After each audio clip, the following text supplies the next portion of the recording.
Let's go. I am 4 drinks in. I am 4 drinks in. Oh, good Lord. I'm rapping like Lil Dicky because I'm 4 Dude, drinks every time in. you said you were getting another drink, I thought you just hadn't got up to get a drink yet. You're telling me you drank a drink every time? I am 4 drinks in. Maybe I should moderate.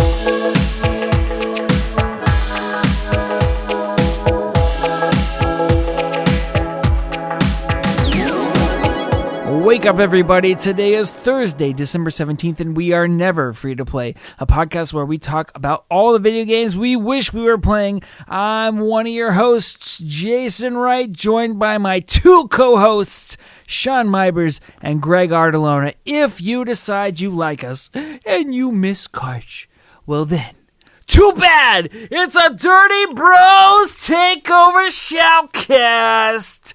You can find us at neverfreetoplay.com, patreon.com/neverfreetoplay, or on all the other social media where we are never free to play. If you have questions, comments, thoughts, ideas, feedback, please send it to us at neverfreetoplay@gmail.com. Dirty Bros, how you feeling? Sean, you're a honorary Dirty Bro. Greg, you're an OG Dirty Bro. How you guys feeling today?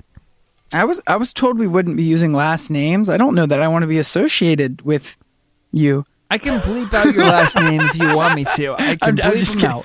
I'm just kidding. So, Greg, you haven't been on the podcast in a good 9 months. That's podcast 3, wasn't it? I think it was. That's like enough to grow an entire kid. How are you doing?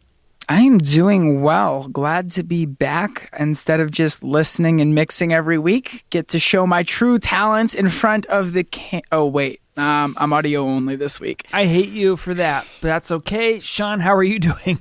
I'm doing pretty good. I just had my last day of work until after Christmas, so I've got a nice 10-day holiday coming up. I am slightly bummed because in checking the news going into this, I found out Jeremy Bulloch died, who was the British actor who played Boba Fett in the original Star Wars trilogy. So, oh man, pretty sad. That's a bummer. It's kind of crazy to see those older actors who were like the body suit models of those characters. Oh yeah, even if they don't have dialogue, Peter Mayhew passed away, who was the guy inside of Chewbacca. David Prowse passed away, who was the guy inside the Darth Vader costume. And it's just the Jeremy Bulloch time. It's interesting because it was only a handful of weeks ago that we got confirmation that Boba Fett was back. The interesting part is the actor who played Boba Fett in the prequels, the kid who's now a young man. Him and Jeremy Bulloch were on so many panels together as the Boba Fetts that apparently they had a pretty strong and ongoing friendship outside of the just being at conventions and whatnot. So he was actually one of the first guys who confirmed that Jeremy Bulloch had passed away. Oh man, that's a bummer. But I saw a video of Darth Maul spinning a stick at a convention, and kids were losing their minds. Ray Park's impressive. I've met him a couple times now, and he's both a nice guy, but super athletic. Wait, wow. So is that Darth Maul? Yep. Yeah. Ray Park played Darth Maul in episode 1, and then they actually, for the final season of Clone Wars they did recently, the big fight between Darth Maul and Ahsoka Tano, they brought Ray Parks in, and he motion captured that entire fight for Darth Maul. It was really cool. Let's move on to some housekeeping. Sub, follow, primarily on YouTube, I guess, as that's how we'll know you are actually subscribed. I'm not convinced anybody knows this is a podcast, but if you want to, subscribe on your favorite podcast thing, that's I'm pretty sure we're on all the major podcasts. I would laugh so hard if we had 100 million listeners on Overcast and we definitely didn't know it. We definitely don't. But I have quite a few 100 million listeners, none of them send questions. We have quite a few bots that do NFTP Silent Army. It's pretty crazy. I get messages like, "This is such a great blog post. I love your knowledge of the subject matter." It's crazy. And then it looks like we have something about a Rice video. Sean, fill us in. Yeah, so hopefully the Rice video will be up before this post. I've recorded the video and the audio. So, Josh, I'm going to get you that Rice video. It's going to be terrible, but there's going to be a how to cook rice video. Is this fried rice? What kind of rice is this? So this is white rice cooked in turkey stock. Because if you remember, I have like more than 2 gallons of turkey stock from when I cooked my turkey, and then some accompaniments. So it actually was what I had for dinner that night. That's awesome.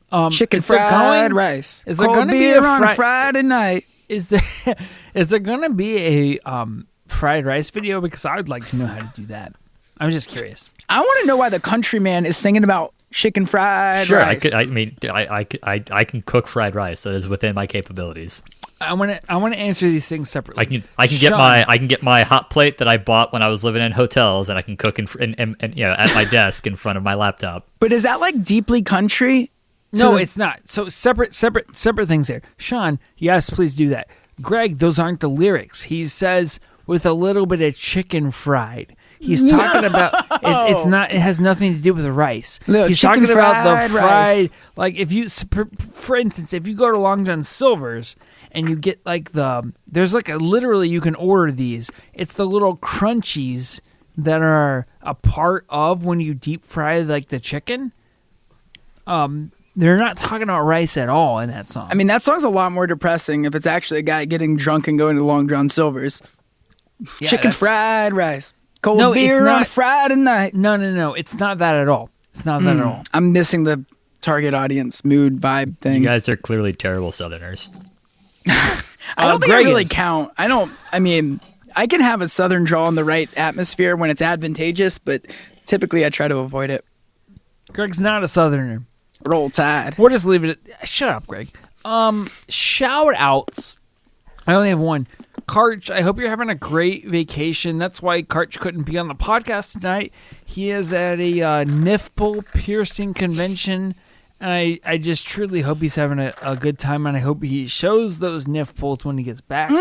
Is he getting a third ring? Yeah, I think so. Nice. Is he going to connect it to the Captain Hook or... Yeah, I think Big Daddy might do that. I'm not entirely sure. Man, Car's really getting it these days.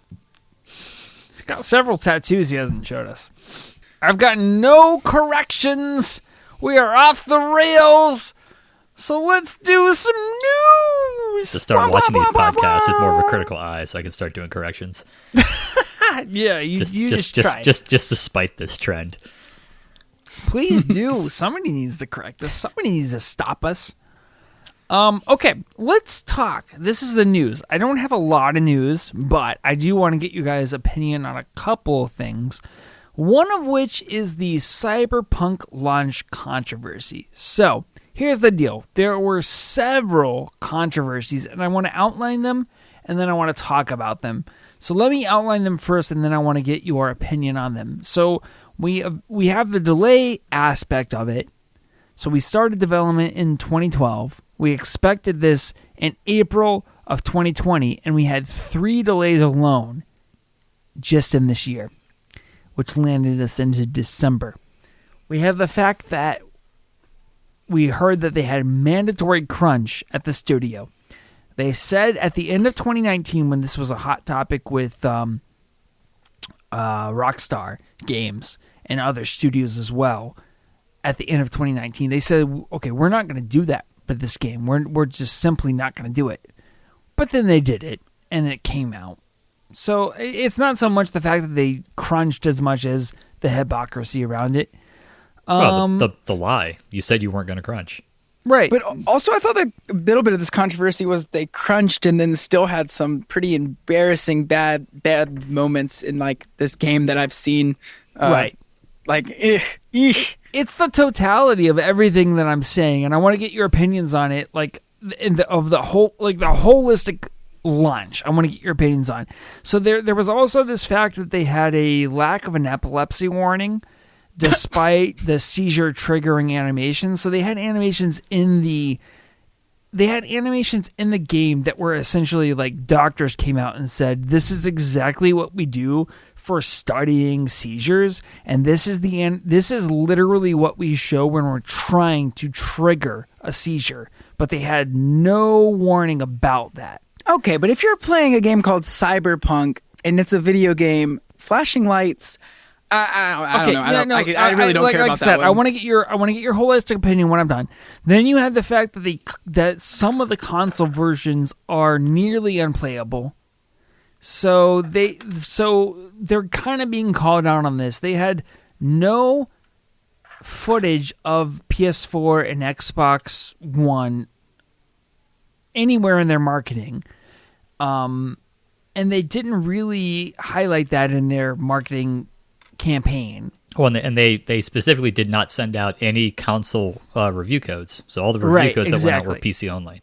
Exactly. And then when it come to find out, when the game's launched, you have lower fidelity visuals, you have frame rate drops, you have bugs, you have just like so many bad things going on, which led to this whole refund fiasco where they said, we'll accept refunds, etc., but then you're kind of subject to Microsoft and Sony's refund policy. Their original thing was go, if you want a refund, go through the Microsoft and Sony store. And my understanding is the way they originally worded it, it sounded like they had made an agreement with Microsoft and Sony to do refunds, and it turns out no, it was just there was no special refund policy. It was just a standard refund, which meant for PlayStation, if you buy a digital game and you download it on your console, there is no refund. You can get no refund at that point. Microsoft is a little more lenient, so people have had mixed results there. Now, I think they've now set up an email account that you can email through the 21st, where they will try to help you come through obtaining a refund if you want to get one, but there's no guarantee. Okay, so we've got one more thing, and then I want to hear your opinion, Greg. Last controversy about this particular launch is that what was truly promised. I mean, because I feel like we were truly promised this is going to be kind of a next-gen experience. You're going to have unparalleled player agency, etc. But I think at the end, I've seen several side-by-sides where they say, okay, this is Cyberpunk 2077, which launched, obviously, a week ago, and here is Grand Theft Auto 5 that launched on the Xbox 360. And just look at the differences in the AI and the graphical fidelity and the etc. It's pretty insane to see the comparisons. So, okay, with all of that, delays, crunch, epilepsy, console versions being nearly unplayable, refund fiasco, and then what were we actually promised, I'm going to open the floor to discussion. So, Greg, sounded like you had a lot to say about this. Yeah, okay. Go for it. Let's call a spade a spade. People weren't happy with what the game was, and some of it understandable. The AI in that game is comically bad. For instance, I saw a little clip. Someone threw a grenade, and every person in the road got out of their car and did the same exact animation of like ducking and putting their hand over their head, all really in sync. I saw that too. Yeah, like it looked like something out of Mamma Mia. I literally saw that spliced with La La Land, where all of the characters in the movie get out of their car and jump on their heads for a musical number. It looks the same. It's bad. Okay, but let's call a spade. Most of these quote controversies are people upset that the game wasn't as next gen, I guess, as they were hoping, and then all of a sudden they're mad about crunch and seizures. I gotta get mad that we can't just get mad about what was actually disappointing, that we have to find every single reason to take a sucker punch here. So I disagree at one point. The crunch was definitely more of an issue after the delays. It was that's where I heard more about the crunch was they said they're going to crunch, they got crap, and then it's like, wait, you crunched and you're delaying? I'll agree. I mean, the epilepsy was I forget the side that came out from one of their journalists is certainly, I think, an issue and just probably a bad oversight and may indicate the rushness of CD Projekt Red trying to get this game out to not have to delay again. With that said, yeah, I agree with you. I mean, this game has problems. It would be nice just to focus purely on the problems that the game has. Which to me is also two-front, which is there's the bug issue, especially on the last gen consoles and the base versions of the last gen consoles. But what almost frustrates me is because of all the bug issues. I haven't, like, I've read a few reviews on this, and none of them really talk about playing the game itself. Like, I can't actually tell if you were playing this on a system that worked, or like a high-end PC and the game worked, whether or not it's actually a good game. Well, I think it is. Like that. I think that has been totally drowned out for me by all these controversies. The people who are playing the game seem to like the game, and the people I've watched play the game and the little bit of I've played, it's a good game. It's maybe not what they promised, whatever. But when you play games in a vacuum versus play games against expectations, you obviously a lot of times come away feeling a lot different. Is it? Yeah, because I've started hearing a little bit about that, not getting what we promised. Are we in a No Man's Sky scenario? Well, I'll tell you what, with No Man's Sky, I watched the very, very, very first trailer like 3 years before it came out, and I said, I promised myself, no matter what comes out about this game, I will not watch it. No more videos, no more reviews, nothing until the day it comes out. And I played it the day it came out, and I loved it. I played it all night. I woke up the next day, and I checked, online, and everyone's bashing this game, and I was like, what the heck's the problem? This game was so fun. And I think, expectations breed disappointment. Oh, well, you talk about a game this game has had a bigger hype train than any game I can think of, except for maybe Red Dead Redemption 2 probably comes close. And that game, to its credit, and admittedly, apparently it was a severe detriment to the employees at the company that pulled it off. But that game largely met expectations. But I can't think of a game, too many other games that have had the hype train that Cyberpunk 2077 has had, and that's certainly been to the detriment of trying to have a conversation about this game and how bad is it and how bad the bugs are and how serious of an issue this is. And I will say too, this is really going to hurt them. My brother-in-law, he doesn't have a new Xbox yet because he can't find one, and he's just straight up like, I'm not buying this game. Don't get it for me for Christmas. I don't want to play it until I have a new console, and who knows when that will be. So people, it's really going to hit them in ways that are going to hurt them. Yeah, but also at the same time, you had the fact that on like pre-orders alone, they recouped the entire marketing and developmental costs of the game. Well, I'd say it's that's living off the hype of Witcher 3. Oh, 100% it is. But Cyberpunk 2 or Witcher 4, whatever's next, is when they're going to feel the real impact of this. Yeah, and I think that's what I was trying to go towards was they've gotten their windfall of this game. Now, what remains to be seen is the tail end of their sale. Yeah, do I think they'll be able to recover? Yeah, I have. My recollection is Witcher 3 came out with some bug issues. I don't remember the outcry being as severe as this. Now, they also weren't as bad as this, though. Yeah, I don't think they were bad, but also Witcher 3 didn't have quite the hype train that Cyberpunk 2077 has had. Fair. But also, very clearly, they've come out and said now the last gen consoles are not going to look anywhere near as good as the material you've seen, and they clearly knew that. The fact that you did not send out review codes for consoles means you knew that consoles were not going to be able to live up to the expectations you were setting for this game. I'll say, at this point, though, if you're a gamer who hasn't learned to wait for reviews and wait till it's actually out in the wild before buying it, at this point, I only have so much sympathy left. Yes and no. Yeah, I agree. It's the same thing with the scalpers. Gamers should know better than to buy from scalpers, because we're just going to keep getting scalpers using bots to suck up all the early sales. But like, you've got to put some ownership here on also the people who had the power to not allow the problem to occur in the first place. I don't. This game needed more time in the oven, and whether or not they there was some internal lying to themselves, which certainly could have happened. That I've seen that happen with companies all the time, where you think things are okay and you think it'll be all right, and it turns out you've lost perspective. You're too close to it. But I agree. There's certainly an amount of consumers setting themselves up for disappointment, but it's certainly not like CD Projekt Red set themselves up for success.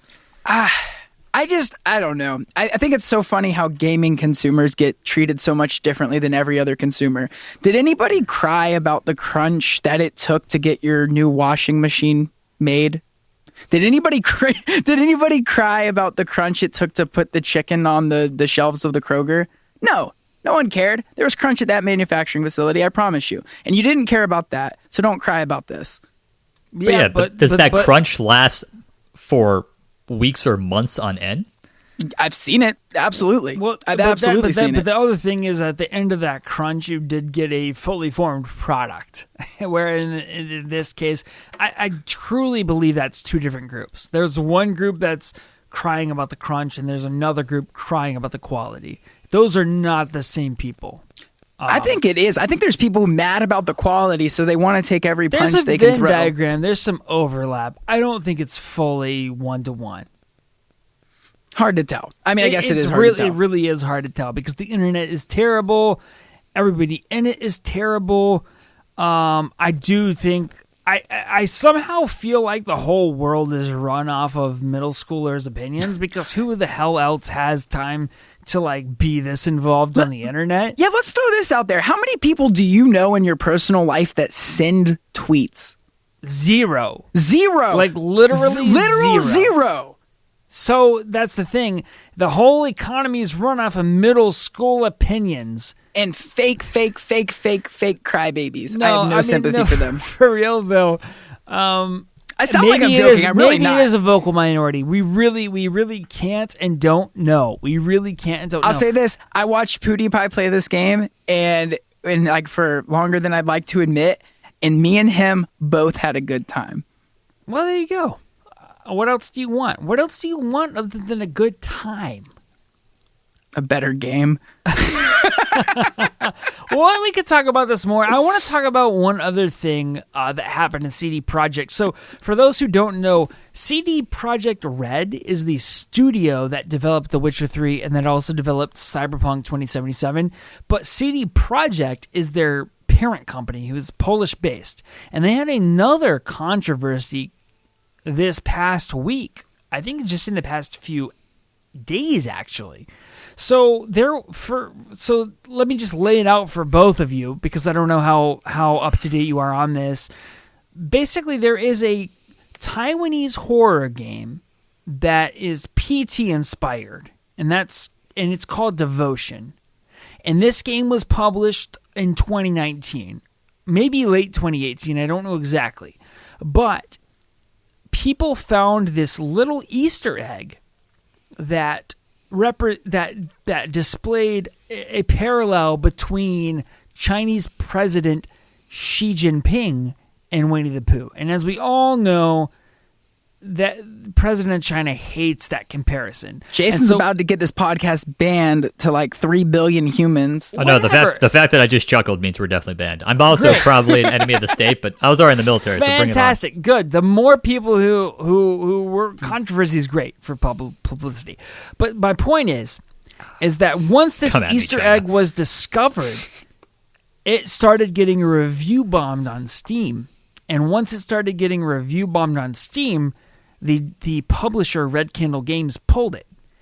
At which point, it stopped being sold pretty much everywhere. You could not get this game if you wanted it. And since then, they did re-upload that game with appropriate art. Well, I say appropriate, without the controversial art. But it was never again available outside of Taiwan. They did a physical release in Taiwan, but the game never reappeared on Steam or any other market. And so this past week, GOG, which is a kind of a Steam competitor, decided they were going to announce that they were going to sell this game. Everybody got super stoked, but then they got a bunch of backlash from China, and they promptly retracted that statement that they were going to be selling that game. So they essentially kind of bowed to the wishes of China, and they're not going to sell it. The parent company for GOG is CD Projekt, which is also the parent company for CD Projekt Red, who is the developer for Cyberpunk 2077. So they just can't catch a break this week because we also have this other controversy to talk about, which is a whole thing. And honestly, no company is safe from this. I mean, even the NBA had its own little crisis. We saw this with Blizzard, and now we're seeing it with GOG. So talk to me about this. What are your thoughts? I mean, they are essentially, even though the art is replaced, they are not selling the game just because in February of 2019 there was some controversy around this game. What are your thoughts on it? Well, let's put the right way. They're not selling the game not because of the controversy. They're just selling the game because China leaned on them. And exactly. What blows my mind though is did they not expect? Like, I feel like they should have expected that. Like, you had to know that like China didn't like this game. That's why it hasn't resurfaced anywhere else, and that China was going to lean on you when you did this. So it's weird to me. It's like they didn't do their homework. And it's like they've had their eyes closed for 2 years. Well, here's the thing. There's 3 things large corporations care about: money, growth, and stability. And here's the problem with doing business in China. You can have a lot of money, you can get a lot of growth, but you can't have stability because overnight, one entity can flip a switch and that branch of that revenue stream can be cut off. The NBA just saw it happen. And how the NBA respond, they said, yes, we would like to go back into China, but not like we used to. We'd rather grow in Europe. We'd rather grow in Africa even, India even, instead of pushing China because no one entity can kill us off.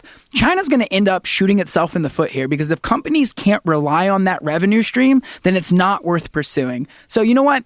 Good. Go ahead. Keep throwing fits. You're eventually going to lose. That's the one thing I love. Like, for all the faults of capitalism, I feel like that's one good thing. There's a lot of national security additional facts that go into that I'm not going to go on, but it's certainly, I'm not entirely confident it's going to work out that way, guys. So your thoughts are this is just going to be how it is, period. No, I'm not saying that. I'm saying I'm shocked that CD Projekt, sorry, didn't expect this. I'm not saying, like, to me, if you're going to release that game, you would have thought that there would have been some awareness of the world showcase implications of doing that, and they should have been ready for it. It probably indicates to me a little bit of how much of their market share probably comes from China. Yeah, because they realized that they had made a mistake, and they were probably now feeling threatened that China was going to block their site because China is very has pretty hefty restrictions, or can implement very hefty restrictions on its internet, and potentially saw a revenue stream dry up. But see, that's why it's so, and that's why the companies are going to stop going there because India is coming online faster than any country ever has, more rapidly, more exponentially. And why not pursue those revenue streams? And you would say, well, why not just do both? But the reality is companies only have so much core competency, so much focus. And they're going to stop turning to China first. It's going to be India next. Well, you've seen this with Apple. They have started moving some of their manufacturing from places like Foxconn in China to India just to diversify because of the instability. I mean, so you've seen the real-world example of this take place, and so the question is how long before kind of this digital marketplace catches up, because it is very frustrating as a consumer to just be cut off of certain things or certain aspects of... Well, how would you like to be an NBA fan in China and all of a sudden you can't watch... you literally aren't allowed to watch the games anymore because one person in one organization who's not even like an owner said one comment, one tweet. Right. I don't even know how to fix that problem. I spent enough of my life worrying about national politics, and it's part of my job that I really, really don't have an interest in doing it here, guys. Okay, well then let's move on to something more gaming-centric, and that is the Game Awards. I mean, several influencers have kind of already covered this, so we don't have to go into super depth, but the Game Awards, Jeff Keighley's Game Awards to be specific, were this past week, and we did get essentially, we got winners and we got announcements. Those were kind of the two outcomes of the show. So let's talk about winners first. What did you guys think? Were there any surprises to you? I certainly didn't have any big surprises. I mean, Last of Us Part 2, I think ran away with the award show. Winning, what was it, like nine of the awards. Yeah, I was happy to see Hades walk away with a couple of awards. Always happy to see Laura Bailey win something for in this case her role is Abby in The Last of Us Part 2 because she's an extremely talented voice actress. But no, I mean, I watched. I think I maybe missed the first 10 or 15 minutes because I was wrapping up, cleaning up after dinner and whatnot. But yeah, it was. I put on the background and did some other work, but it was an enjoyable something to have in the background and watch. It was a good time. Yeah, The Last of Us, like you said, ran away with it, which I don't think surprised anybody. No. But it was cool to see Hades get the love that it got. I haven't played it yet, but it's kind of on my wish list. And no, I'd say it's pretty chalk, right? That's what we all expected. Oh yeah, I think the only thing that I read that I won't necessarily say I agree with, but I see the point was it Doom Eternal. I think was nominated for quite a few things, could not win a single award. But also I'm not sure.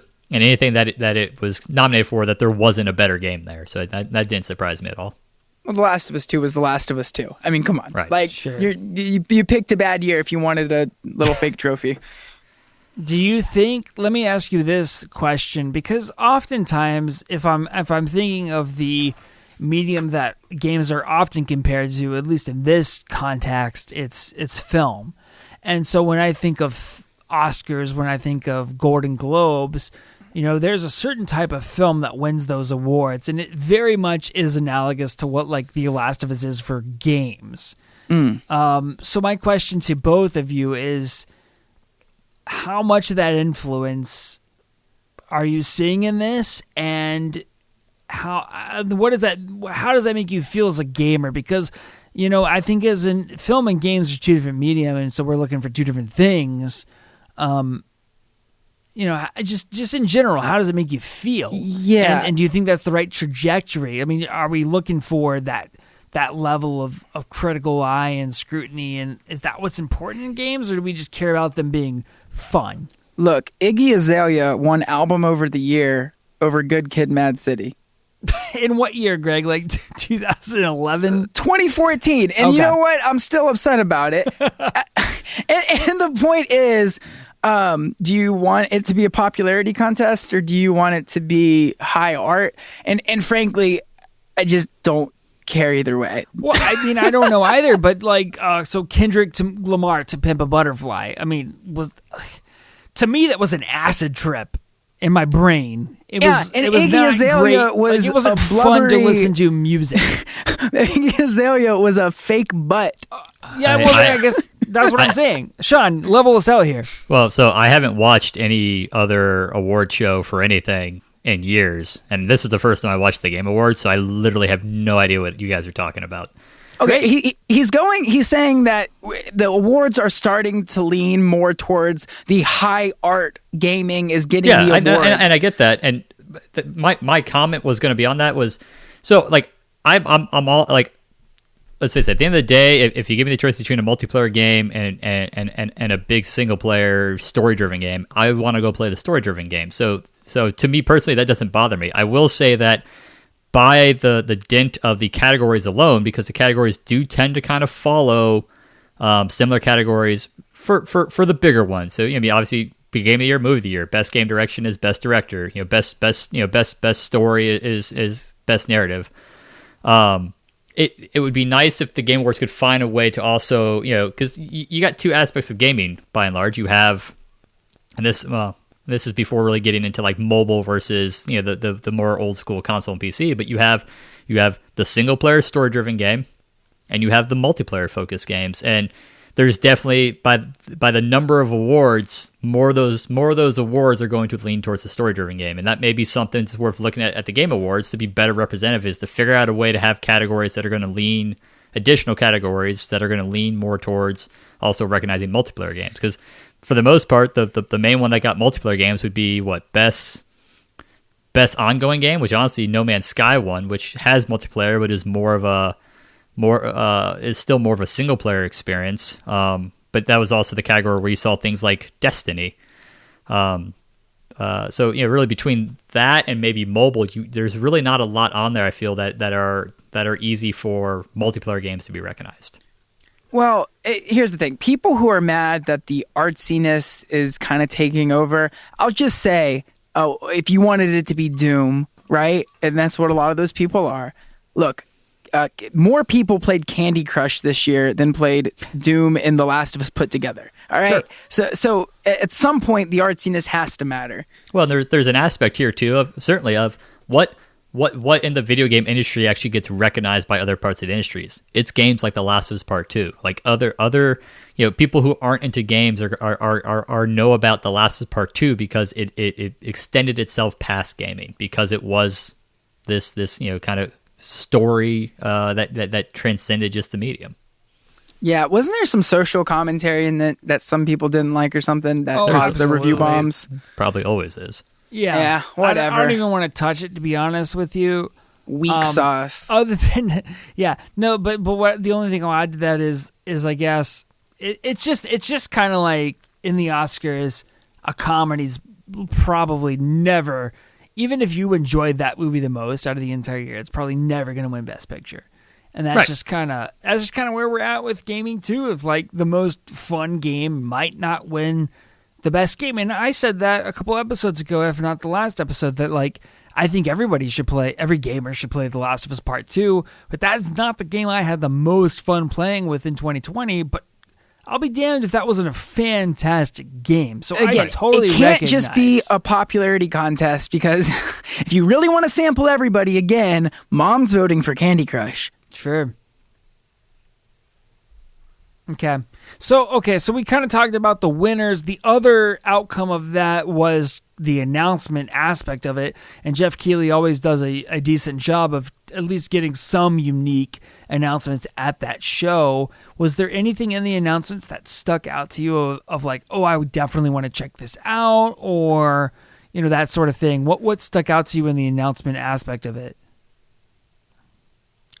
Biggest thing that I remember feeling, because there was like 3 or 4 indie games that were all varieties of like road trip experiences or going out on the open road, and I assume that's just because everybody is stuck or is sick of being stuck inside, and they made video games about traveling. Yeah, that was pretty unique for this year, which is interesting because you figure those games probably were in development longer than just 2020, but still interesting. The other thing that I saw personally that looked the coolest was Back 4 Blood, which I'm sure a lot of people probably share that sentiment. But Back 4 Blood, which is slated to come out June of 2021, it is a spiritual successor to Left 4 Dead. So Turtle Rock is a studio. They were the ones who made the original Left 4 Dead games, but Valve owns that license. So they made a spiritual successor called Back 4 Blood, which looks awesome. And I've seen other people say this before, but the thing I loved about this game is that it looked like a game. It looked like it was fun to play because it was fun to play. And don't go in there expecting an excellent story. You're just going to be dropped into this world, and there are zombies, and you're a stereotype, and you're trying to get out of the zombies, and that's it. It's an arcade game. Which we don't get a lot of those anymore. It's pretty cool. So I watched the announcement trailer. I watched the gameplay trailer. I think they did an early access session as well with several outlets. I saw Eurogamer and IGN had one up at least. I haven't got a chance to look at that, but it did look really cool. Very much Left 4 Dead. I'm looking forward to that. That's definitely one I want to play. And I will definitely be playing that with at least Tyler, but you both and Karcher all welcome, and Josh and Kane all welcome to play with me. Yeah, I Nice. remember playing Left 4 Dead. It was always an enjoyable experience, and that's was it the Warhammer Vermintide 1 and 2 have kind of been the closest things we've had to that in the last handful of years. Totally. Well, that and Left 4 Dead, I think it's been mostly fan driven, but some of the updates that I think they've mostly been fan driven updates, but like updated levels and whatnot have continued to exist. Yeah. Well, I did have one I liked, the Dragon Age teaser trailer. I think the high fantasy open world RPG genre was huge in the PS3 era and was pretty big at the start of the PS4 era. But the second half of this generation of consoles, we really didn't see many of those. It seemed like they took a break. And now with the next Elder Scrolls coming next gen and another Dragon Age, I am hoping to take a turn back to my favorite genre of game. I will believe that Elder Scrolls 6 is out when it's finally out. We said the same thing about Cyberpunk, and next thing you know, Mamma Mia. Yeah, but I'm really just expecting Skyrim special edition. Right. Hey, look, Skyrim VR actually was game changing. I stand by that. Sean's gonna do that when he comes here. It's 2021. I'm gonna. Is it okay if I invite Greg to your house, because I feel like we all gonna be there. I feel like you've already invited everyone to my house. I invited everyone to Sean's house. Everybody, 2021, maybe like summer, fall. We're all gonna go down there. It's gonna be awesome. Bring the VR headsets. Yeah, I'm so stoked. I did enjoy. Apparently, Ark is bigger than I realized. Like I always knew it was a game, but not only was Ark 2, the Vin Dieseling coming out, which honestly I spent until the T-Rex showed up in that trailer. I was like, wait, did Vin Diesel convince someone else to make one of his D&D campaigns a video game? But not only that, but they've got that animated series coming out that's got like Russell Crowe. Like apparently, Ark just has the money, and I did not know that. People who are into that game are really into that game. They must be buying a lot of advanced packs or something too, because clearly they're hiring some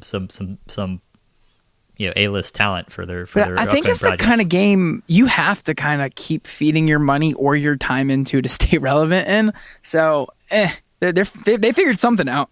Yeah, I mean, good for them. Yeah, power to them. I'm all for watching Vin Diesel protect another family. Sure, like the pacifier. They need to add a hot rod. Right. Okay, so here's my question for both of you. Okay, Game Awards, cool. I'm glad they exist. I'm glad all these outlets have their own little thing. Do we care? Nope. I think it was nice to have it, given that we really didn't get E3. The whole summer of gaming was a bit of a bust. It was nice to have this event that they managed to pull off. There were certain aspects of it that I liked. It was nice to see Reggie again. It was particularly nice to see Reggie be a part of the what was it, the best, what was the exact wording they used? Indie game, right? No, it was innovation and accessibility. Oh, that's right. That they've made that category. Obviously, The Last of Us Part 2 won it because Lord knows they did the best job of it. Is it something that overly wowed me? No, but is it something that I feel like gaming is at this point that it should have? Yeah, and I think they did a pretty good job of it, especially given the circumstances of this year. I guess I take that half back. I like the event. I like that it exists. That's cool. I just don't put much stock in the award winners. I think that's fair. Yeah, that's fair. I mean, this stuff is always subjective. It's the same thing with any of the other awards. I just think it is a nice event for gaming to kind of have the coalesce around, and hopefully continues. I mean, not that gaming's really not isn't in the mainstream. I think we can all agree that gaming has definitely hit mainstream because I think it makes more money than all the other entertainment industries. But it's nice to continue to have these trappings that makes gaming more of the normal thing. Yeah, and the other thing I will say about that is, I've come in the past, I'll say half decade, maybe more, and I follow gaming news more closely than I ever did.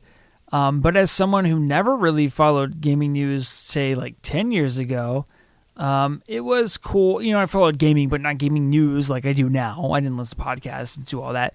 It was kind of nice to have some semblance of what were the best games last year, because I might look into those for next year, because I wasn't playing all those right when they came out, and it was kind of nice to have some consensus around, okay, cool, this is what the industry thought their best output was, and now I can get it at a discounted price. So I don't know, I think it's good to have, and like you said, now that gaming's kind of broken more into the mainstream, it's doing itself even more of a service. It's almost like it's a marketing thing. Yeah, I think that hits it right on the head. So, Sean, you added 2 news stories to the end here, and I want you to go through them. So I'm going to I'll go through these quickly because we've already got a pretty lengthy news segment. But Nintendo had another indie showcase. I can't say that any of them particularly jumped out at me looking at what was announced. Probably the one big thing is that Among Us is coming to the Switch. So you'll be able to accuse Red of being the murderer on your Switch now instead of just on your PCs and your handhelds. Woohoo. And then the other thing was a video I watched that really just I just thought was super interesting, and it was an Xbox, like an original big black box Xbox, an Xbox 360, an Xbox One or an Xbox One, and an Xbox Series X, all playing it's like Phoenix Rising or something like that, some old Xbox game. But because of the system link capability, the game, those 4 generations of consoles were able to link together and then all go and play multiplayer, essentially via LAN connections, together. And that to me was just crazy. At the end of the day, it really just points out the fact that the Xboxes are PCs, because that's really would be no big deal for PCs to do. But just nothing we've ever seen consoles be able to do, and just kind of reiterates that the impressiveness of the backwards compatibility that Xbox has achieved over 4 generations now. So, I think that's incredible. I mean, it just shows you that, like, yes, Microsoft is the best, honestly, the best software company in the console business. Period. I'm not going to sit here and say that they're the best game developers. No. Or they're the best at accumulating studios and that sort of thing. No, not right now. Remains to be seen. Remains to be seen. They've done a lot of moves this gen, and we'll see how those pan out for this next gen. But I'll be damned if they aren't the best. They don't. I mean, they had. God, they had the Xbox. And what year did that come out? 2000, 2001. With x86 architecture, like that, they're able to do this. 20 years later, it's incredible. Yeah, like, I mean, totally impractical. It's not like anyone with a Series X has got a friend that they're going to go play Xbox games with. But it's just very interesting to me, and, especially growing up with like cartridges, where the moment I went to a new console, all my old cartridges were no longer usable. Whereas, I've got 360 games that I can pop into my Xbox One, and certainly will be able to pop into my 360 and be able to play them throughout the entirety of the next generation. It's just cool. Yeah, it's just not historically been the norm for the gaming industry. Well, the console industry. Sure. Yeah. Any thoughts on that, Greg? I am a PlayStation kid, so I don't have much to comment there. Have actually not owned an Xbox since the Xbox. I was going to say, you did have an original Xbox. I think of all the people who have been on this podcast, I'm really the only one who could be considered an Xbox fan more than a PlayStation fan. At this point, I have a gaming PC. I might go play some Xbox games. It's just going to be on my PC. Yeah. And why not, right? I'm still saving up and working towards that. I mean, that's certainly, I think Microsoft at the end of the day doesn't have an issue with people going in that direction. They're apparently not, because they've made it very, very easy to do so. Which is incredible. Good on them. I mean, I totally, as a consumer, appreciate that approach, which I've made very clear on this podcast. All right, guys. Drink break? Sure. Yeah, I got to put this cat upstairs. Go get another 16 ounces of Red Bull, Greg. I drank it all, and I'm literally about to punch something. So, that was the news. Now let's get into a little segment called What You Wish You Were Playing here at Never Free to Play. We are often never free to play. We have wives, we have kids, we have jobs, we have careers. This is not what we do for a living. So, I'm going to start with you, Sean. What is it that you wish you were playing? So I haven't had time to play games this entire work week. I played some games this weekend. So I would be happy at this point getting to play anything, but I still need to get back to Hyrule Warriors. My wife and I would like to pick that one back up and play some more levels on that. And then I'll be honest, probably because of the game that I'm going to talk about later that I have been playing, my itch to play Skyrim is coming back, and I'm currently in the trying to ignore it and fight it phase. You're an addict. You're an addict. Oh yeah, no, I'm 100%. It's really addicted to Skyrim. It's terrible. I have like 32 days in Skyrim Special Edition, and I don't even know how much time I have playing Skyrim on the 360. But it was also a lot. So, did you get into any of the other Bethesda games to that same level, or does Skyrim just really speak to you? I played Oblivion, and I played modded Oblivion back in like college when I'd gotten my my college laptop. I've never gone back and played Morrowind, but yeah, I played a lot of Oblivion, and then I've played probably an order of magnitude more Skyrim. Wow. I played Fallout 3 a lot, and I played even more New Vegas. Yeah, Really everyone liked says that, and I missed that boat. I was a little young at the time, and I went back to it, and I was just like, I don't get it. I would have liked I actually enjoy the story and the of 3 better, but it was all like the little systems, the crafting and the better details on the companions. That like the companions had better, like they had stories and quests, and then their interface was better. So like if I could get Fallout 3 story, but with all the little system upgrades they did for New Vegas, that would be my preference of those two. But and then is that Outer Worlds? That's pretty close to Outer Worlds, yeah. Yeah. Man, Outer Worlds just needed to have more of itself. Outer Worlds 2 is going to be really something one day when we get that. I'm curious to see. Like, I might actually pay. Now I want to go play that Outer Worlds DLC. I was just gonna say that I want to play that Outer Worlds DLC. Like, I would go have these. Okay, Greg, what is it that you wish you were playing? Curveball. I wish I was playing piano because I went out and bought myself a Yamaha P515, and if anyone plays piano, you know what I'm talking about there. Nobody knows what you're talking about. Okay. But it's like the we're digital gonna break piano. into the piano enthusiast market. Hey, you know what? There are like 7 of them. I looked Great. on YouTube Host when I was a picking a podcast. piano. But yeah, I don't know how to play piano. So I went out and bought myself basically it's like a replica of a grand piano. And since that has real hammers in the keys and it truly feels like a grand piano feels. And I wanted to just sit down and play it all day, but I have to go to work and raise a child and never free to play. You should play piano Never all free to day. play. I have a weird, possibly blasphemous question about pianos. Oh, shoot. So, is a piano really just a harp turned on its side that hammers hit instead of the strings being plucked? I mean, yeah, I would say that a harp is a piano turned on its side when you take away the hammers and pluck them instead. All right. We got to figure out which instrument was designed first. I'm going to go with the harp. The harp came first. It had to have been the harp just because it's so much easier to make, right? Probably because you had the harp and the harpsichord and the piano. You don't see any grand pianos on beer in Ireland. I'm just saying. Okay. Well, I'm just going to choose to believe you on that. And with that terrible answer from Greg, I am going to go next, and I'm going to say the thing I wish I was playing, and you'll understand why once we get into what we've actually been playing, as I'm going to say once again, Baldur's Gate 3. So it is an early access game, and they have had a major update recently. They call it version 3. And that is what I wish I was playing because I haven't had a chance. I think I even have it downloaded and installed, and I may play sometime. I was say, so you've made your decision that you're not going to finish your original playthrough and you're starting over? No, I think it's a good idea for me to start over, and I probably won't pick Drow this time. I may just want to experience the world as like what's perceived to 90% of the world as the normal character. I do want to tell you, because you mentioned in the last podcast that like the whole fact that Drow were like hated upon missed you when we played D&D back in the day. So it's worth remembering that when we first played 3rd edition together, 3rd edition was based upon the Greyhawk setting, which doesn't really have Drow. Drow are a Forgotten Realms setting, which is what 5th edition is based upon, and it is what all of D&D is based upon, but also what a lot of the more popular D&D novels have been.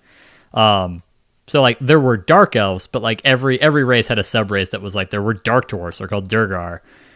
So the fact that you missed out on the Drow thing was not a big shock. So to me, it wasn't a big shocker. I have a question specifically. Was Drow a thing, or was it just considered a dark elf? So Drow are the Forgotten Realms version of dark elves. And therefore, they have a much more detailed history than they would than you would have gotten out of just reading the player's handbook for 3rd edition. Yeah, that's my question. In 2002, was that a vernacular Drow? Was that a thing? Not the way that we were playing D&D. Like, So- did it exist? Yeah, because the R.A. Salvatore Dritz Duorden books existed, but Drow never showed up. And when we were playing in middle school, Drow never would have showed up in any of our adventures because they were not a part of the base game setting. Okay, great. So I don't feel as dumb anymore. Then. I feel pretty dumb Well, here. So you I'm gonna are, take so it's fine. I have a question for Sean on this one. It seems like you could create a truly amazing video game that is just D&D, the video game, where all you do is play a campaign with your friends, but it digitalizes some of the That's stuff. Baldur's Gate 3, Greg. That's Baldur's Gate 3. But that's really not. I'm talking about truly playing D&D. No. You're talking about Neverwinter Nights, which allowed someone to go in and build dungeons and populate them full of monsters, and then allow their friends to play through those modules. That's what I'm talking about. You're talking Neverwinter Nights 1 and 2. So why is that? Why did that not turn into like a bigger thing? Or why wasn't D&D ever branded like that? That's a company, right? Yeah, it's owned by Wizards of the Coast. Yeah, why didn't they brand a game at some point yet? They did, man. Eye of the Beholder for the Super Nintendo. Get on board. Well, that's what I'm saying. It's been a minute. I don't know. I'm just saying that really should Neverwinter exist. Nights, the first one came out in the early 2000s. Neverwinter Nights 2 came out, I want to say, pretty close to 2010. Oh, so that is by the actual company? Well, they would have licensed. I don't think they made it themselves. It's the same way as what they did with Baldur's Gate 3, where they licensed out the creation of essentially an online version of the game. It still suffered from like the downside of it's not like playing actual D&D where the DM is controlling the moment to moment. And I want something that does that, where the DM has control and the players get to just see a visual representation of the story. I think that's called Roll20, and I need to get next session updated here in the next couple of days. Yeah, but that's very much more like a very traditional. It is. It's a virtualized. No, I mean, Greg, I know where you're coming from, which is basically why hasn't anyone automated all the underlying gameplay mechanics? So essentially, you have the character creator, but then had the live Dungeon Master interactions. That's exactly what I'm talking. That's what I'm saying. I don't know. That would just be really cool. As someone who's only played D&D once, and I had to leave after like 10 minutes because I can't do this. I just can't do this. But yeah, I think it'd be really cool. So, yeah, no, I don't have a good answer for you. Well, darn. I think there's just not enough of a market, to be honest. Bull.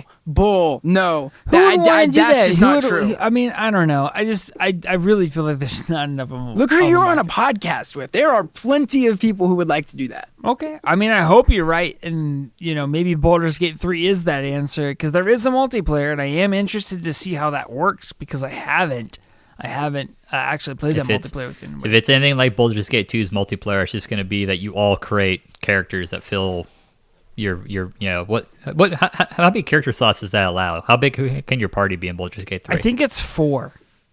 And Baldur's Gate 1 and 2, it was 6. Okay, it's definitely not 6. I'll tell you that right now. But what it'll likely be is it'll be just like that, where everyone, instead of you collecting NPCs, you'll be able to play 4 friends, and everyone gets to make their own character. But then one character is the main character. Oh, it'd be so cool if like what Greg said, you could like make the campaign and customize it a little. I mean, I could be wrong. Maybe they're going to implement that, but I doubt it. One day, man. One day. Okay. All right, Jason. Next topic. All right. So that's what we wish we were playing. What have you actually been playing? Greg, who has the least amount of what they've actually been playing? I'll probably start with you, Greg. Well, I think what I've been playing is kind of the topic of the show, so maybe I go last? Okay, that's fine. That's fair. So, Sean, what have you been playing? I finally started playing Witcher 3. All right. What do you think of it? I have mixed opinions. There's parts of the game I really like. The individual quest stories, especially like some of the side quests, are very enjoyable. The voice acting, and then especially the facial motion capture of those games the faces are very expressive. Sitting there and kind of watching like people's little like twitches and tells across the course of the conversation is really great. Especially when you have like something you could never have like in a Skyrim is you can't really have 3-way conversations that you're a part of. Like it'll pull you out of the dialogue box, and then the two people will like talk, and then it'll pull you back in the dialogue box. Whereas this, it'll bounce between people. But you can also see what the other people are reacting. So I really enjoy that. I do enjoy that. There's a lot to do in that game, but there's stuff that varies. So like some of the main quests are fairly lengthy and take a while to get through, but also I can just like go to the world, find a bandit camp, clear a bandit camp, and then be like, oh, I only had 10 minutes to play, but I did something. Something fun. As a big Skyrim fan, because I'm a big Skyrim fan too, I didn't enjoy Witcher 3 all that much. I hate you. Don't you feel like there's some element of like the ownership of your journey that's missing. Yeah, so that was something I had to make peace with before I started the game, which is the fact that, like, yeah, I have some control over what Geralt does as a character, but it's the difference between playing The Witcher 3 and playing Skyrim, especially with the way that I have my Skyrim modded at this point, is I can go and live in Skyrim. Yeah, I have to, yeah, and I enjoy that the amount of role playing and actually getting to, like, inhabit my character and my character's life. So like Skyrim, I don't fast travel. I enjoy the experience and getting to just kind of like sit and be my character and making the trek across the world and having to deal with, like, I play with what's called Frostfall. I have to worry about freezing to death. I play with Campfire, which lets me set up camps and make my own fires. And obviously I play with what's called I Need, so I have to worry about sleeping and eating and drinking. Witcher 3, awful.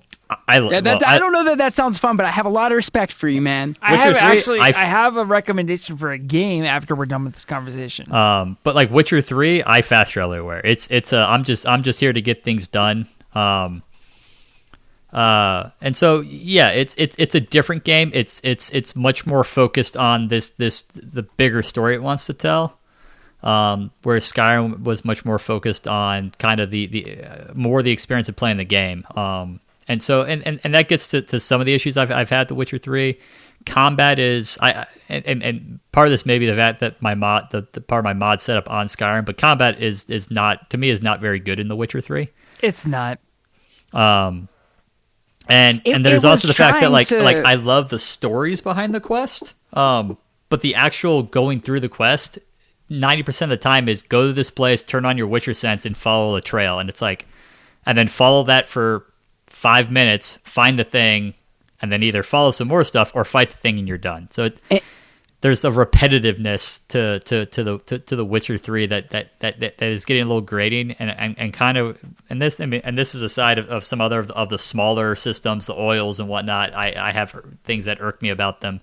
But I think where I've settled is like The Witcher 3 is a game that I would probably enjoy more watching than I enjoy playing. That's fair. Yeah, I think it's hard to verbalize sometimes, but I really wanted it to be Skyrim, and it's not that, and I think that's what rubbed me the wrong way about it. Yeah, and like I said, I had to very much like sit down with myself and be like, this is not Skyrim. I cannot go into this game expecting Skyrim, because I'll just be frustrated that it's not Skyrim the whole time. So as its own game, it certainly has strengths. It certainly has weaknesses, but it's a beautiful game. When I get to enjoy it, because like there's the aspect here of like I can set my travel marker, and it'll show me like on the roads of the world which like branches I need to take, but my horse doesn't automatically follow those. So I end up spending half my most of my travel time staring at the mini map to make sure that I make the correct turns, and then I don't get to enjoy the scenery of the game. So like there's little idiosyncrasies in that game that are frustrating, but also like I said, like I love the whole like the little mystery aspect of like the Witcher hunts and like figuring out what I'm up against in the monster and what that's been doing to people and the townsfolk. But then, like I said, the actual aspect of playing through, that's a little annoying because it boils down to turn on Witcher Vision and follow trail. Yeah, great attempt of a game. Really can't wait to see what they do next. Shoot.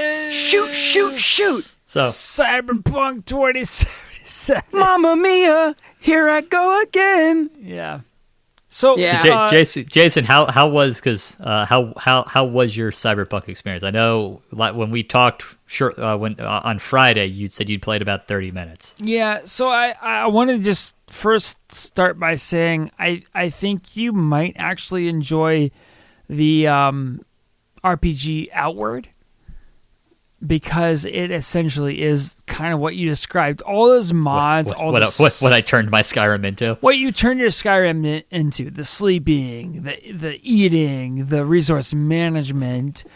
Outward treats you like a nobody, and that's kind of the point of it. Which incidentally is also one of I have the alternate start mod, so I don't have the big grand opening in Skyrim. My opening was like I was camping out in the woods. Yeah, well, that's Greg's favorite way to start that game is with that mod, and this is what this game does. The whole arc of this is You're a normal person in a fantasy world. You are an absolutely normal person. But your dad owes a debt to this gang, and you have to do what you have to do to save him. You said it's called Outward? Outward. Outward. All one word. Outwards. And I've been looking at this game. I don't know. Hold on. Let me find out. Yeah, it's not big budget. Yeah, it's not. I'll have to look into it, because especially if it's as much as I love the Skyrims, I am, despite the fact that I'm playing Witcher 3, I am trying to shy away from bigger games. And like, I'm gonna get through the Witcher 3. I'm gonna need a couple shorter games to play through, and then I'm probably gonna try to finally tackle Red Dead Redemption 2, which is gonna take me forever. Just don't do it. So it looks like the publisher is Deep Silver. Hold on, let me find out. I know that company. Yeah, the developer is 9 Dots, which I've never heard of, but the publisher is Deep Silver. Okay. So yeah, that's the whole premise of the game. It's a role-playing game. It's single player, and I mean, essentially, it came out in March 2019. And the whole premise is it treats you like a nobody, and it wants you to navigate your way through this fantasy world. I probably missed that, because I think I was underway on the Cutter in March of 19. Well, there you go. Check it out, and if you buy it, I'll take a look at it. If you buy it on Steam, let me know, because I'd love to play that game. Do you know if it's on the Switch? Oh, I don't think it is, man. Okay, I'll pick it up on the Xbox. Jason, Cyberpunk. Go. Okay, I played 30 minutes of Cyberpunk, and, interestingly enough, I actually enjoyed it. And so there are 3 different starting points for Cyberpunk that you can pick from. And I guess the disappointing part, this is where my disappointment started.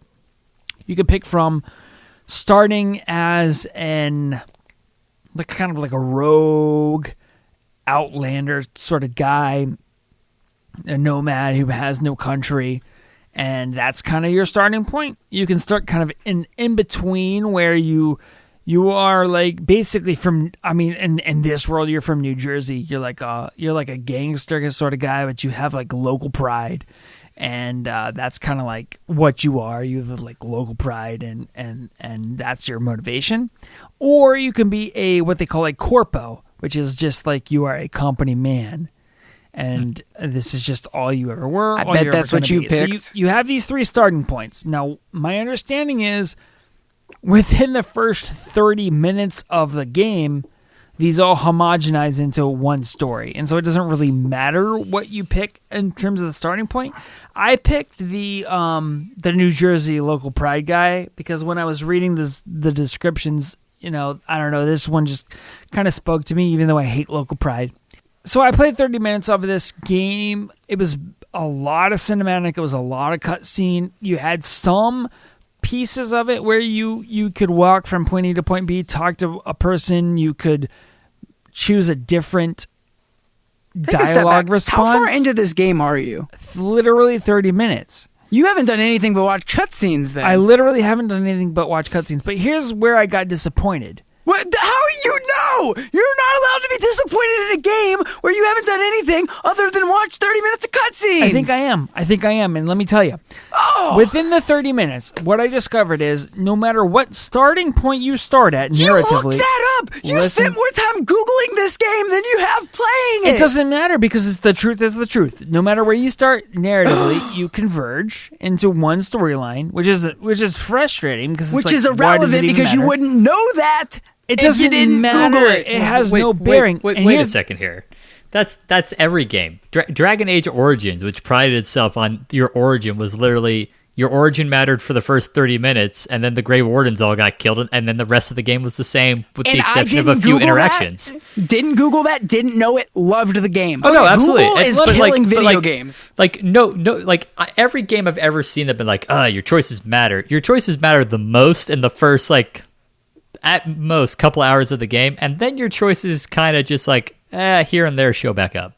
Except for Outer Worlds. What an impressive game. I was going to say, except for Outer Worlds. And that's kind of what honestly, it's weird to say it's what I'm accustomed to, but it's what I'm accustomed to. So just let me tell you, that was part 1 of my disappointment. Part 2 of my disappointment. I remember in the marketing campaign leading up to this game, there was just this whole thing about them having unparalleled agency. We're never going to stick you into a cutscene where you can't get out of it. You have full camera control. You can walk around, etc., etc. That was totally not true. I got stuck. That actually reminds me of another thing that bothered me about The Witcher 3, which is the coolest moments were not when I was playing the game. It was when I was watching the game. And I get the impression that's a CD Projekt Red problem. Is they want this moment to look awesome, but nothing bothers me more in a video game where it's like, wait, why did you show me a cutscene of this awesome moment when I should have been playing this awesome moment and getting to do that moment? God of War is one of the most amazing creations of all time. Absolutely. Because you absolutely own the action. It is beautiful. Yeah, every awesome, incredible moment of that game, you were in control of Kratos. Absolutely. And me having played these games, Outer Worlds and God of War, coming into this game and Fallout 4.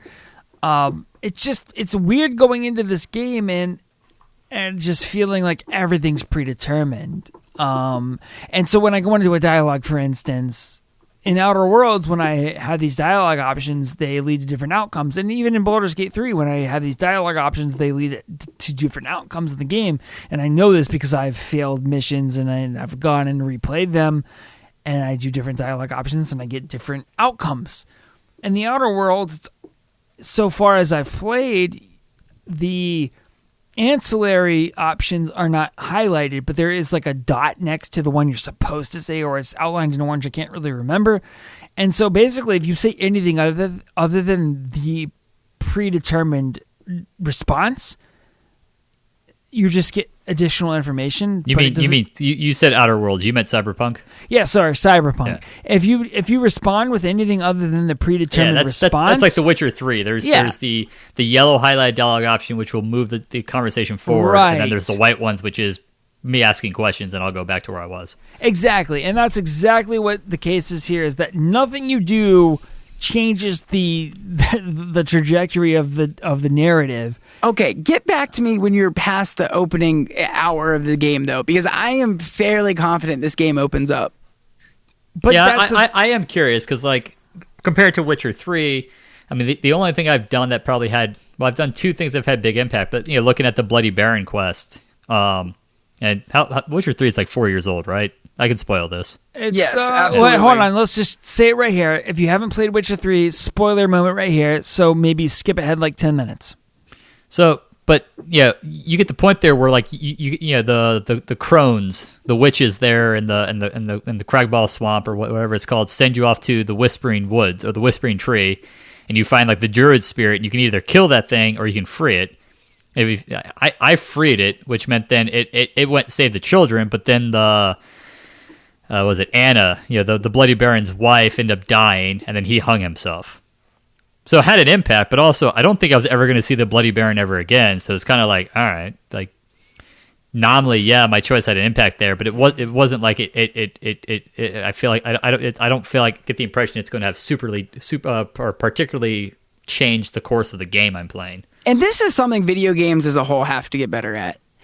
How do you make your choices feel like they affect the world? Outer Worlds. Yeah, like in Outer Worlds, if one faction you help them take over, you start seeing those types of people everywhere. Well, I mean, like that's so cool. That's Obsidian's specialty. Fallout New Vegas did a good job of that. And this is what I don't understand, because the feedback I got on Reddit when I said that I liked the Outer Worlds because of that exact aspect, what they said is, well, you must have not played a lot of open world RPGs because this one's not good.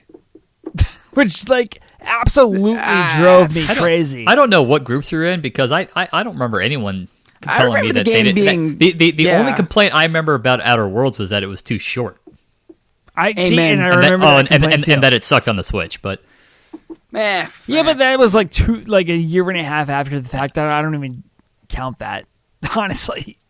Like everything I remember reading about this game, every interaction I had was essentially, this is a great game. It's amazing the options they give you.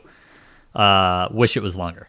Yeah, then and I wish the little worlds were bigger. Yeah, the game was tiny. It's not an open world game, but it's not big and sprawling. Which it was nice to have an open world style game that was a tight experience. It was accessible.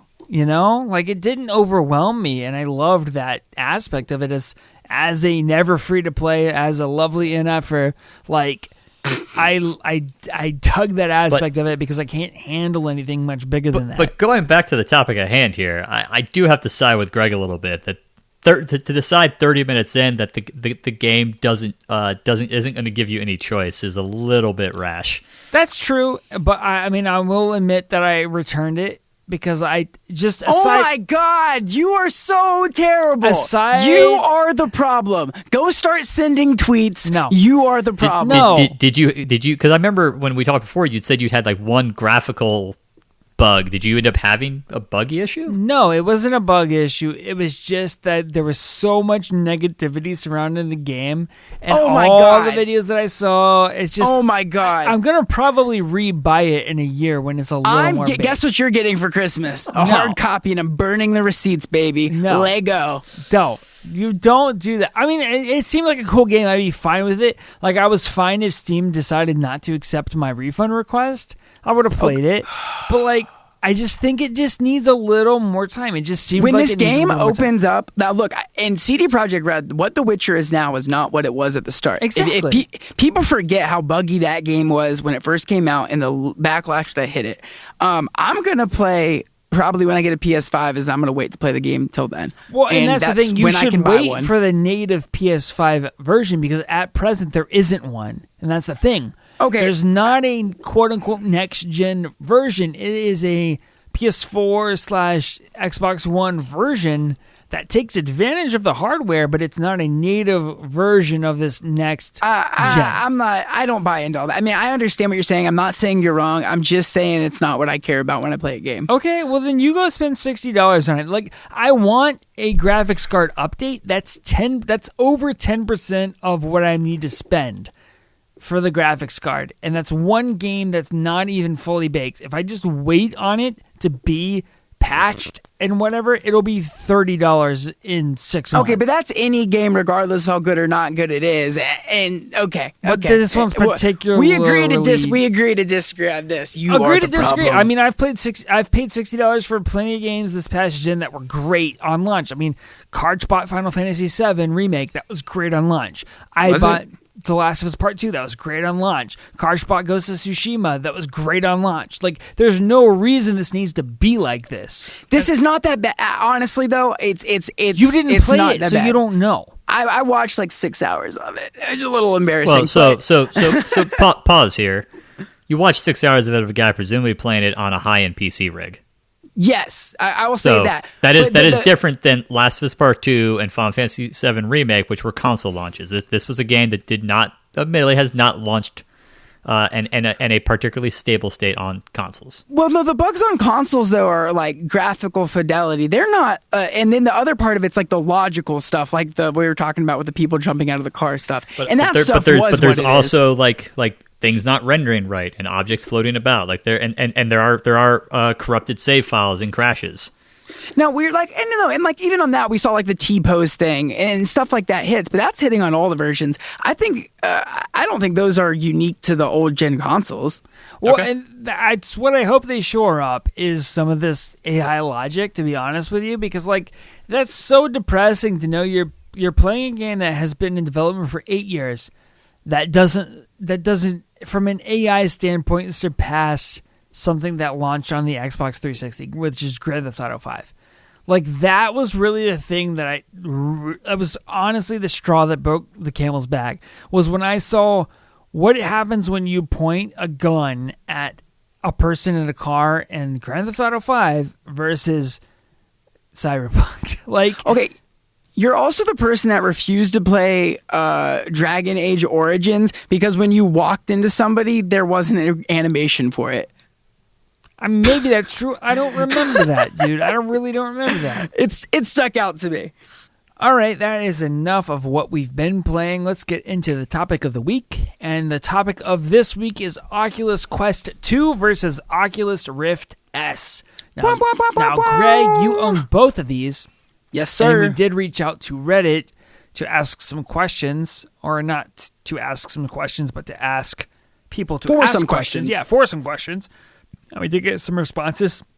But first, I want to start out by asking you, because I think this is going to be pertinent to people. Tell us about your build for your Oculus Rift S. Okay, so my PC is an RX 580 8GB. I do have 32 gigabytes of RAM and a Samsung 860 EVO, and then an i7 770K. So it is a really great computer for what it does, which is music production, and it is a sufficient computer for VR gaming. And also to note, you did used to have a 1050 Ti, right? This graphics card is actually an upgrade over that one. Right, but you experienced the Rift S on a 1050 Ti with 16 gigabytes of RAM. Yes, but my most recent experience I'll be talking about today is on this rig. Okay, but it's just important to note that you've kind of upgraded it, and so you've seen both aspects of it. Yep. I would still consider this towards the lower end of VR readiness in 2020, but, you know. Well, that's good for people to know. I think a lot of people who asked, I mean, maybe not, but these particular people, but a lot of people who are interested in VR probably do have borderline rigs that may be on the bottom. And I mean, mine is, at this point in 2020, I have a 1060, that's 6 gigabytes, a GTX 1060, but like, I think that's getting to the lower end of the range. I mean, I built this in 2017, so it's now 3 years later, and we've progressed so my 2 current generations. graphics card, for people who don't know the AMD to GTX conversion, my graphics card is maybe a half step better than yours now. Okay, so that's good to know. All right, so that's your build. Let's get into the Reddit questions. I think Sean's going to make some faces and ignore us for a bit. But Sean, feel free to chime in here if you do have any pertinent questions, because I know VR is not something you've experienced, but you've expressed interest in. So Is Sean like Ron Burgundy? If it's on the dock, he just does it? That's Karsh. No, Sean's a little more intelligent than that. That said, I am just going to go play The Witcher 3. So. Okay. So, okay. This first question comes from user, I'm going to call him the Fuzzy, but it's actually, it looks like it could be the Fuzzy. I don't know. The Fuzzy. I'm going to call him the Fuzzy. And he says, does your brother actually use the Rift S at all? I find after going wireless, there's no going back. Everyone focuses on compression stuff, which I haven't experienced negatively, but I find any decrease in display quality you might encounter is nowhere near as distracting to the experience of having a cord tethered to your head, and that's even using an overhead pulley system. So speak to that, Greg, the trade-off of mobility to quality. Well, we'll start with the first part of this question. Does your brother actually use the Rift S at all? And the question is such a resounding no. I am giving my Rift S away to a friend for Christmas.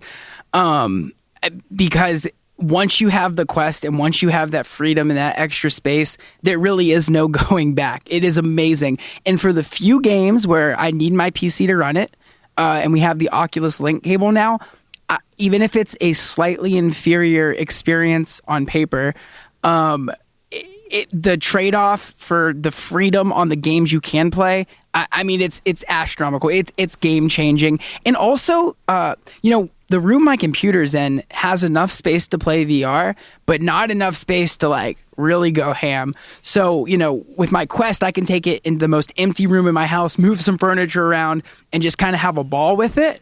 And it's way harder to do that if it's like moving my desktop computer into another room. The reality is you just don't do it. I find myself playing my Rift a whole lot. My Quest a whole lot more. So I spend more time in VR because of the convenience of it and also the travel aspect. And as like an VR, I love showing it to other people. How easy that has become is just magical. So to spread the word of VR is another added bonus. I'm not looking back. I'll probably never buy another always tethered headset. I mean, it almost sounds like the Quest 2 is comparable to like the Switch compared to other consoles. Right? So imagine it's your ability to sit there and like now I can take gaming with me and it's so much easier for me to just plug to just drop and play because I don't have to. I guess the analogy would be like I don't need to finagle with my wife on whether or not I can use the TV. Yeah, so imagine, okay, but check this out. Imagine if you could plug the Quest into your PlayStation and then, or like a half of a PlayStation. I don't know the perfect comparison, but imagine if you could take your Switch and then play any game on a PC on it by plugging it into something. That's the Quest. That's pretty awesome. It really is. So like the game I was asked to play and compare, Half-Life Alyx, the Quest can't obviously compute that game by itself. It's a huge game. But plugging in one cord from the headset to the computer, I was able to play the game. And that's actually ties into what another Reddit user asked. I'm going to say Lumaruk. People can correct me if I'm wrong, but I'm going to say Lumaruk.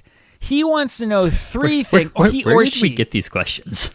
I got them from Reddit. Did and we? theally Oh, that's here. awesome. Yeah, I asked. I actually we're gonna have Reddit followers. Yeah. Oh, man. Well, no, we don't have Reddit followers. No, I hope that they follow because of this. We don't actually have Reddit followers. I just put a thread up and they ask these questions.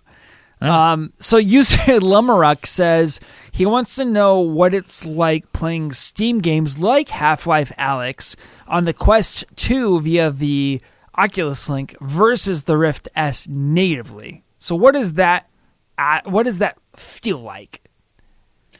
Okay, so if you're just the first question, playing Steam games wired on Quest 2 versus Rift S, I'll say basically little to no difference. But you're a super fanboy. I mean, like, if you're being the most critical eye, like... No, I don't even think it's about that. I think if you had a better computer than mine, you would probably notice the fidelity a little bit more. But for the computer I have, people talk about compression all the time. I don't have the greatest eye for visuals. Like, I play on a 1080p monitor when I play games and stuff. So maybe I don't have the best eye for it, or maybe it's because my computer can't push the pixels. I'm not noticing a huge difference in fidelity. But what I will say is the thick cord coming out of the Quest or coming out of the Rift versus the little USB-C cord coming out of the Quest is actually like pretty significantly different in the way you feel it and the way it pulls and the way it twists. So just in terms of like the ergonomics of it, the Rift is a lighter headset because it doesn't have the processing power in it. But I'll say I really liked when I had to have a cord, I really liked it being the smaller cord. And that's interesting with you having the stock strap versus the upgraded strap that everyone recommends for the Rift S. And I will be buying that the second it comes out, because let me tell you guys, the complaints about the strap on the Quest are legit. I would borderline say I might not buy one until you can get the upgraded strap. And my sister, who weirdly enough, she barely ever plays VR, but she's tried them all along because I've had them and stuff. She put it on, and the first thing she said is, I can't get this thing to actually cover my eyes right. It's normally so easy. And it's kind of a real problem, actually. And that's just because of the head strap? Yeah, it's really weird. There's nothing... It's just an elastic strap, as where almost every headset other than that has some kind of hard plastic component to help position it. So I don't know if maybe I'm just not doing it right, but I'm also not the only person to have this problem. It's a lot harder to get all of the light blocked out on the Quest and stay in the perfect kind of angle to get good vision. I think that's a combination of cost and mobility, because it seems like from everything that I've read, with the elastic strap, it's a lot easier to just throw in a case or a bag and go, whereas with the harder plastic strap that costs, an additional fee to buy separately and attached, obviously that's less portable and it's a higher cost, and so that's why it costs extra money to get it. So I guess I understand it. They're trying to keep costs low and they're trying to keep it super portable, and that's kind of like the direction they're going with their offering. And almost it's kind of sad to see that they're still offering that entry level price point, but they are kind of at the same time exiting the high end market because they've just decided, like, we're not doing the Rift line. It's just the Quest. The Quest is all there is. We're not doing the Rift anymore. Rift S is the last Rift. Well, I don't think they've officially said that, but what I will say is, really, that is surprising to me, but I will say, take a step back. This is what VR needs. when I'm walking around Best Buy, I am seeing people that would never touch a Rift S buying up every single Quest in every single store. I love hanging around it and talking like just yesterday. This lady was asking me what she was going to get her son for Christmas, and she was asking me about the Quest, and I could actually recommend this as a real VR solution for her kid, to where you can actually just pick it up and go have fun, and it's not crazy and difficult and drivers and cameras and this and that. It's just, hey, I feel pretty confident between you and your 12-year-old, you guys can figure this out and have a good time. Which is pretty cool. And we need VR to grow, because the more people that have these units, the more games we get. That's just the economics of it. It'll be interesting to see the numbers on the Quest 2 sales versus like the inevitable PSVR successor within the PS5. You know, the PSVR is said to be backwards compatible with the PS5, but it'll be interesting because Sony's gonna iterate. So I think the Quest 2, or maybe it would really be the Quest 3 after the kind of the reverberations of the Quest 2, has a chance to be VR's Game Boy Color. Yeah, I think you got a real good point there, which is, you know, up to this point, VR, with the exception of like the PSVR, has been pretty much gatekept behind having a good PC, and a lot of people don't have one of those. You know, it's a select group of people that put the time in order to build a nice PC. Yeah, so to have this option where you just get it, and now you can play good quality VR, will probably ultimately be huge for that industry. I would say PSVR was gatekept by the fact that it didn't work as well as it should have, required all these extra boxes and cameras and lights and perfect conditions. And that's why I had trouble recommending that to like moms in a Best Buy. Yeah, I guess my main point was it was a lot easier to own a PlayStation than it is to own a computer rig that's capable of gaming. Sure. Yeah. And this is just the evolution of that. And I'm so happy to see it. I mean, yeah, you both make a good point, because it is kind of nice. And like you said, Sean, kind of the Nintendo Switch of VR, where you have the best of both worlds, because you can take this thing out in your living room and play Beat Saber and those sorts of things. But if you want to play something intense like Half-Life Alyx, you could take it to your high-end PC and plug it in, and you're going to get a little fidelity loss. But if you're not running a 3090, you might not see the difference that media outlets might have you believe. Right. The other two questions that user Limerok asks are the virtual desktop and watching a 3D movie in like theater mode. Did you test that out at all, Greg? Yeah, I was able to test that because I kind of already had that purchased and on board.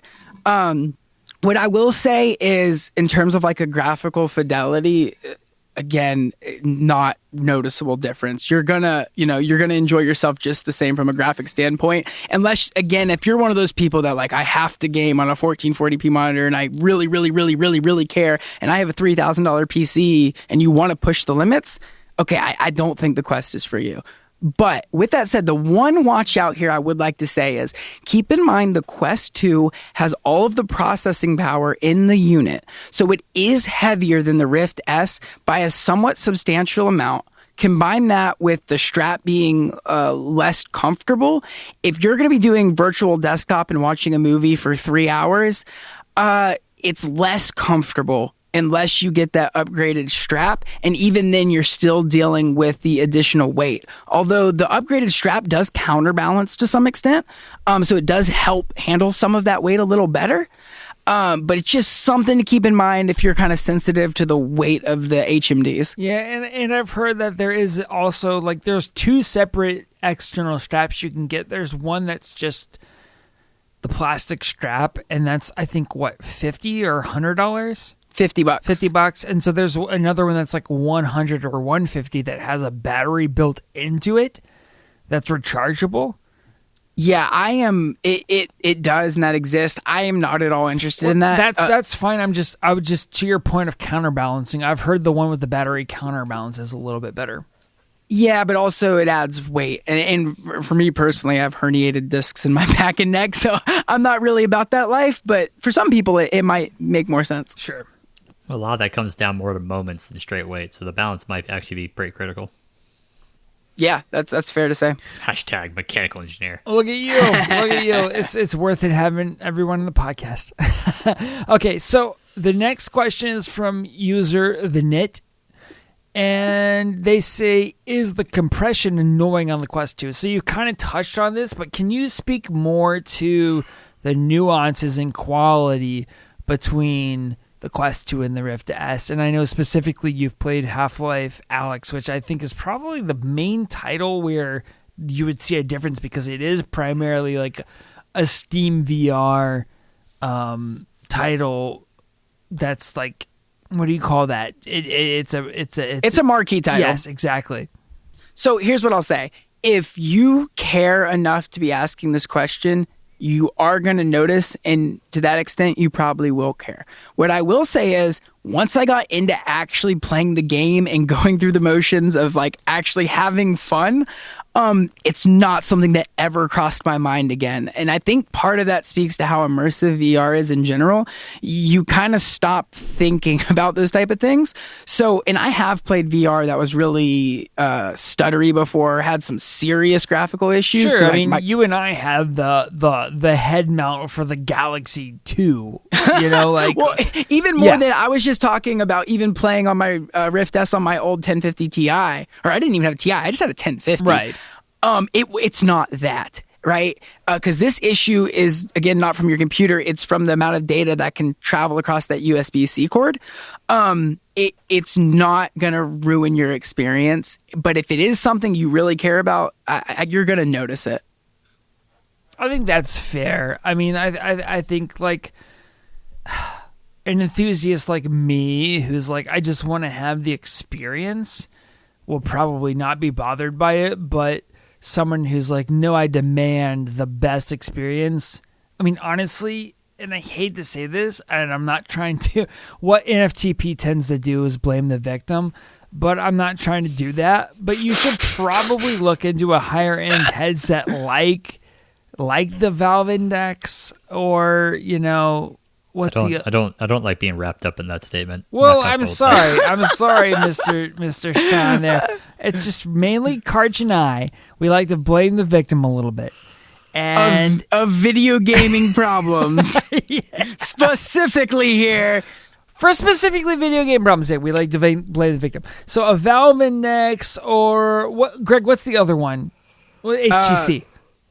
Yeah. I mean, the Index is the one at this point. Yeah, no, Index is the one. What's the HTC, though? The Vive? Yeah, the Vive. So you probably want one of those two. You probably don't want anything else. You probably want Beacon because it's better than Inside Out.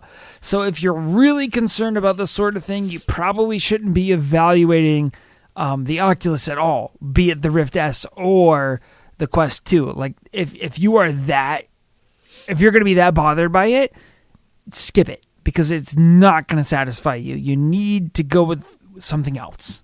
Like, you're not going to be satisfied with Inside Out, period. It doesn't matter. It doesn't matter if it's not even one of these devices. There are other Windows HMDs that exist, such as, I think Samsung has one. I think HP has one. If you really care about getting the most premium VR experience imaginable, you can go those routes. But what I will say is, when you're really truly playing a game and having a good time, this stuff doesn't crush your mind as much as you would think. I agree. And again, I think a lot of that is because of the immersiveness of VR. I totally agree. All right, so let's get on to our next question here. Okay, the next question is from user Red as Spikes, and they ask, does the Quest 2 support multiple Steam VR accounts? Like, could I connect my Quest to my PC, and would my whole family be able to use their own Steam accounts? So, okay, let's kind of break this down here. In terms of, this is talking about when you're using the link cable, because that's when you would be using it with your computer. Right. At that point, it is essentially just a monitor. It's just a head-mounted display. It's just a screen. So yes, absolutely, for the connecting to the computer and using multiple Steam accounts, you're good to go, no different than a monitor. With the actual content saved on the Quest, you have to go through Oculus, right? So it's linked to your Facebook account, and I haven't tried logging in and out to multiple different ones, but I would venture to say that is probably not something you would want to do very often. So, for the actual unit itself, your Oculus account, I would probably recommend keeping that kind of on one. But for the Steam account, when you use the link cable, yeah, you are good to go on the Steam account. Right, it's like a monitor, essentially. Exactly. So you should be good there. Okay. That is all the Reddit questions that we had. Now we have something Sean could participate in if he's not too enthralled in The Witcher 3. I'm still here. These are listener questions. Now, we only have one listener this week, and that is a co-host, Karch. And he says, hey guys, it's the host, the important one. In your opinion, how much of a hot mess was the show? And here's what I'll say, 10 Karch. out of 10. Here's what I'll say, Karch. Because you're not here, you. I'm going to bleep that out. Wait, it's not a horse. It's supposed to be a dolphin. It's a dolphin. The show's been great. The host has been great. The host has been fantastic. The host is not drunk. You're drunk. Get out of here. Go away. Moving on. Moving on, listener questions. Focused. He says, video game question. In a hypothetical world where you play video games more than once, what is a game you will never touch again? The reason does not have to be negative. Signed, Big Daddy. I got this one first. Greg, go first. Diablo 2. Because Really? I can't do this to myself. I shouldn't have done it to myself. The levels of addiction that game brings out of me, man. Nope.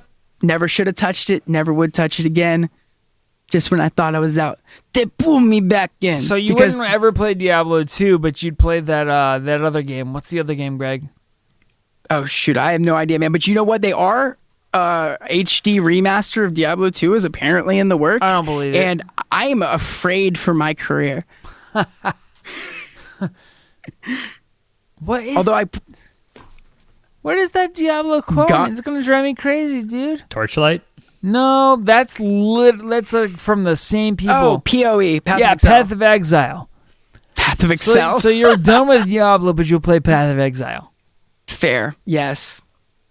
Okay. Because it wasn't as good, right? It doesn't hook you the same, and it's healthy. Well, that's interesting. So the only reason you won't play is because of your own mental health. What about you, Sean? What was a game that if you in a world where you had infinite time to play video games, what's a game that you're like, nah, I'm not going back to that?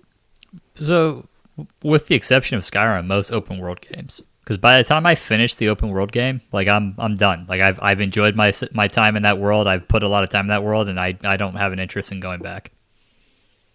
So the Fallout 3, Fallout New Vegas are good examples. I played a lot of those, but once I was done playing those games, it was yeah, this was fun. I enjoyed living this world for the 100+ hours I put into it. But it's I've done what there is left to do, and I am moving on now.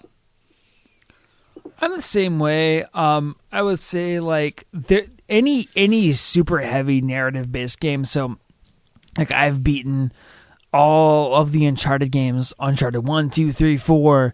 I've beaten all of the Last of Us games. I'm never going to go back and play those. I don't care what trophies there are. I don't care about any of the achievements. I'm never going to go play those. I've got my experience out of them, and that is it.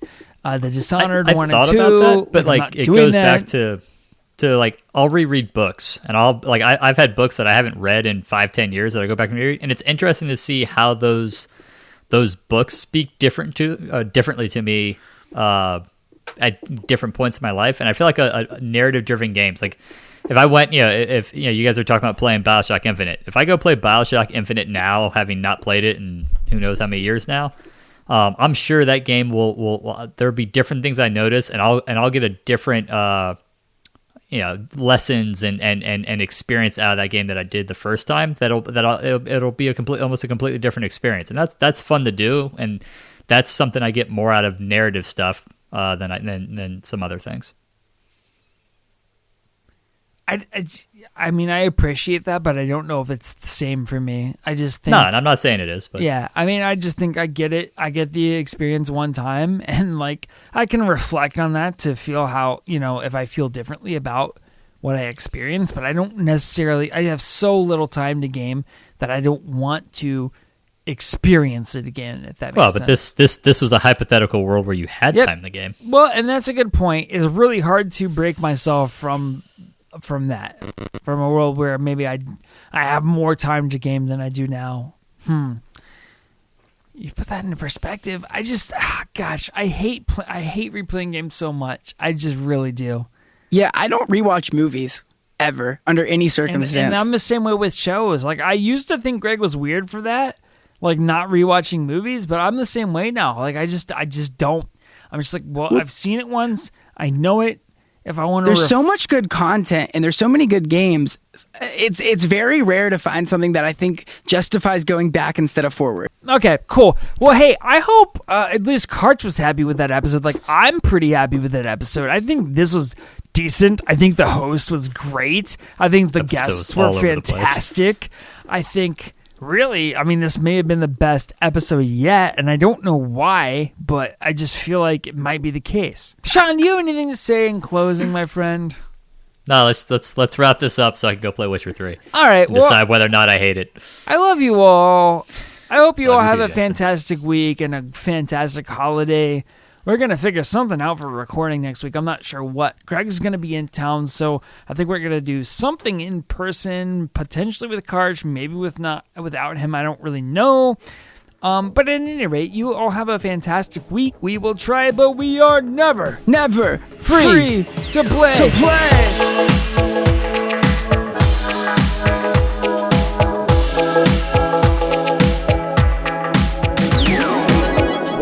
Is it out there in the world that you wish you were playing? Sean, I'm going to start with you. Hey, real quick. I need to get a glass of water, so go ahead and start. I'll be right back. Oh my God, I just took a 20-minute break so you could get a glass of water. All right, we'll just wait for him. All right. Jeez. Fuck.